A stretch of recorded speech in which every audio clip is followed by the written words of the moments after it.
पाकिस्तान के अंदर खेलों के मैदान में बहुत टैलेंट मौजूद है। हमारी थोड़ी सी तवज्जो और लगन खेलों से वाबस्ता नौजवानों की सलाहियतों को निखार कर उन्हें बासलाहियत बना सकती है। हमें चाहिए कि हम अपने नौजवानों की हौसला अफजाई करें और उन्हें बेहतरीन मौक़े फ़राहम करें ताकि वो मुल्क और कौम का नाम रोशन कर सकें। इन ख्यालात का इजहार सियासी व समाजी रहनुमा राना मोहम्मद उस्मान ने अल-कायद फ़ुटबॉल क्लब के ज़ेर एहतमाम आल विहाड़ी कायद-ए-आज़म फ़ुटबॉल टूर्नामेंट के फ़ाइनल मैच में बतौर मेहमान खुसूसी के तौर पर शिरकत करते हुए कहा।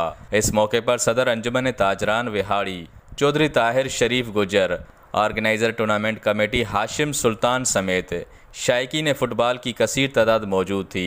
राना मोहम्मद उस्मान ने मज़ीद कहा कि बिलाशुबा नौजवान हमारा मुस्तकबिल हैं। फ़ाइनल मैच के मौके पर 7 स्टार फुटबॉल क्लब ने दाता फुटबॉल क्लब के पेनल्टी किक्स पर हराकर विहाड़ी के सुल्तान का टाइटल अपने नाम कर लिया। मुकर्रर वक्त में दोनों टीमें कोई गोल ना कर सकीं, जिसके बाद पेनल्टी किक्स पर 7 स्टार फुटबॉल क्लब ने 5 के मुकाबले में 4 गोल से मैच जीतकर टाइटल अपने नाम किया।